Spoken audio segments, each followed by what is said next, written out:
Hare Krishna. What if you could expand yourselves into several different forms? What would you do? Most of us are likely to utilize those forms to experience a greater level of sense, pleasure, and gratification. Before we study the glories of Sri Balarama, who expands solely for the satisfaction of Lord Krishna, let's see the life of Saubhari Muni, who expanded for the sake of sense gratification, whose story can be found in the Vishnu Puran and also the Bhagavad Puran. Saubhari Rishi was engaged in austerity deep in the water of the Yamuna river, where he saw a pair of fish engaging in sexual affairs. Thus, being attracted by the pleasure to enjoy sex life and being induced by this desire, Saubhari Muni abandoned his meditation and came out of the water and went to the kingdom of King Mandata and requested the hand of his daughters. King Mandata had 50 daughters, and King Mandata is coming in the line of Ikshvakukula, in whose lineage Lord Rama appears. In response to this request, the king said, "O Brahmana, any of my daughters may accept any husband according to her personal selection." Saubhari Muni could understand that the king was very cunning and intelligent because he was indirectly rejecting his proposal. He knew that if the princesses were given a choice to choose him as their husband, they would definitely reject him because he was so old, and after meditating so many years in the water, his skin had become so much slackened. So, knowing how the king was thinking, he transformed himself to look so beautiful and so handsome and so young that even the celestial women would desire him. What to speak of worldly women?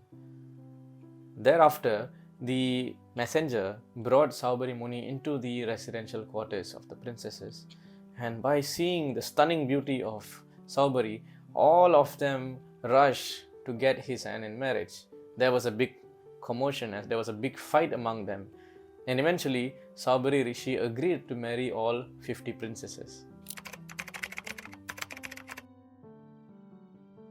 He visited Saubhari's hermitage and was amazed to see beautiful crystal palaces amidst lovely gardens and clear reservoirs. Entering one palace, he embraced a daughter with tears of joy and asked if she was happy and well treated by the sage. The king's daughter replied to her father that she was extremely happy living in this beautiful mansion that was provided by Saubhari Rishi, which had a beautiful garden and a delightful pond filled with blooming lotuses and murmuring swans singing. And she was also treated to splendid clothes, costly ornaments, fragrant oils, delicious foods, and everything a woman can desire. After expressing her joy and happiness, she thanked the father for his kindness in receiving such a beautiful husband and family life. And at the same time, she also revealed a worry that she has in her heart. She says that, "I'm afraid that my husband spends so much time with me and he's so attached to me that he forgets my other sisters, the 49 of them. I see him here all the time, and I do not think that he is taking care of them as much as he is taking care of me." King Mandata then became curious to understand what is happening to his other 49 daughters, and he went to visit them next. Thereafter, King Mandata visited another daughter and he asked her the same question, to which he received the same response, that the girl is well taken care of, but she fears that her other sisters are neglected by her husband, Saubhari, due to excessive attachment to her. The king grew very puzzled and he started to visit all other daughters, and he realized that Saubhari Muni had expanded himself to 50 different forms in order to enjoy family life with the 50 different daughters. Then he understood the mystic potency of the Rishi. Amazed and delighted, Mandata visited Saubhari and, paying his homage, said, "Oh, holy sage, I have witnessed your extraordinary power. No one else possesses such miraculous abilities. Your devout austerities have yielded great results." Over time, King Mandata's daughters produced 100 sons each, which means that Saubhari Rishi had 5,000 children in total. His love for his children grew stronger and he became entirely focused on them. He often thought about their future, learning to walk, growing up, marrying, and having children of their own. However, he soon realized that his desires were endless. Saubhari Rishi exclaimed that how foolish have I become. I was meditating on the Supreme Lord Narayana, and here I am lost in this forest of family life. I have unlimited desires, and even if I had all those desires fulfilled for the next 1,000 years, newer and newer desires arise unendingly, causing me torment and anxiety whether those expectations would be met. So, like that, because of his mystic power and his former practice, he understood that how he was so much lost in this mirage of family life. And eventually, he surrendered to the Supreme Lord Vishnu and cut off all ties with his family and went to the forest to meditate again. His wives, not having any shelter, also followed his footsteps, and they also meditated on Vishnu, and all of them got liberated from the cycle of birth and death. Similar to Saubhari Rishi, we have taken countless births, trillions of lifetimes, expanding in various unlimited forms just to enjoy sense gratification and sense pleasure, forgetting the true goal of life is to surrender unto the lotus feet of Sri Krishna. Now, did you know there is also another very divine and special personality who also expands himself in unlimited forms, not for sense gratification, but for the pleasure of the Supreme Lord Sri Krishna.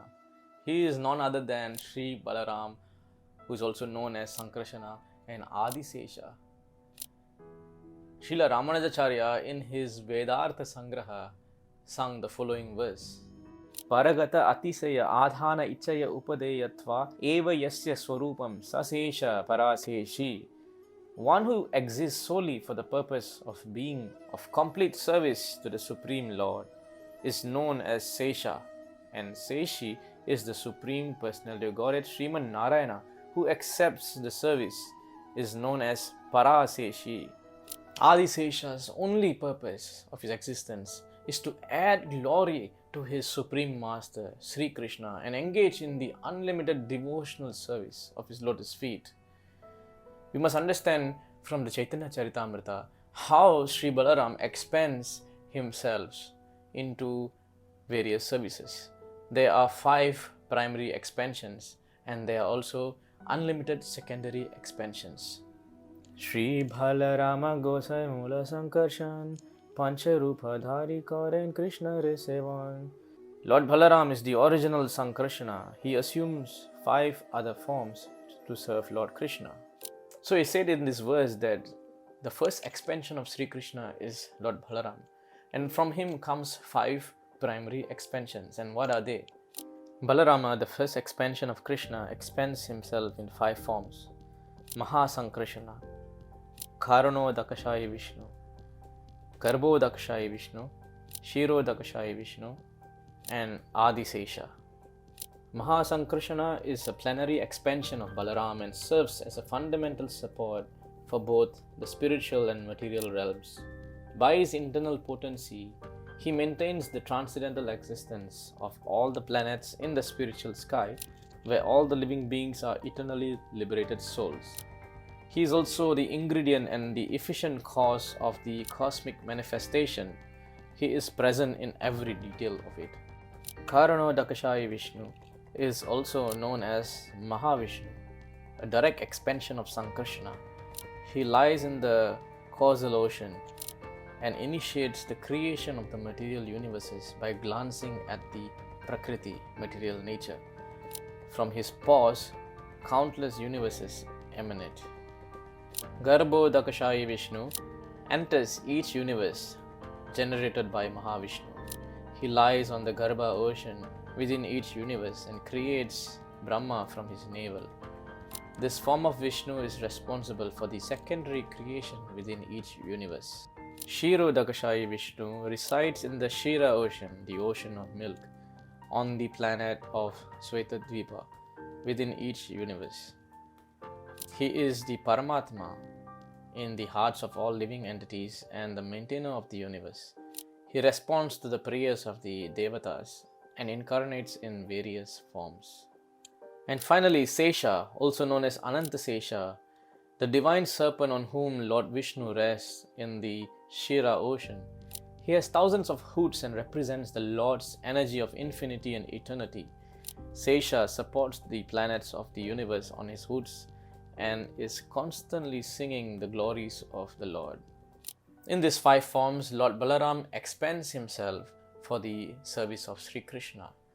The first 4 forms are involved in the cosmic manifestations of the universe, both material and spiritual, whereas the final form of Sesha is involved in the personal service of the Lord.